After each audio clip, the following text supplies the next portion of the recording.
Total number of bodies so far handled, there are 24. The males, out of the 24 bodies, we are 18, adults were 17, juvenile 1. The females were 6, adult were 4, and juveniles were 2. So the claimed bodies so far are 11. Males are 9, females are 2.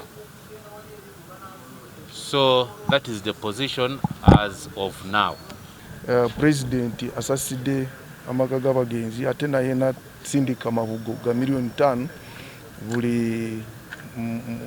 buli ku maka g'abagenzi, naye tujja kugawa buli mulambo, buli muntu afudde tujja kuweerezaayo miliyoni 5, ate nasindika na miliyoni 1 kwabo abali mu ddwaliro nazo zibayambe ku medical expenses.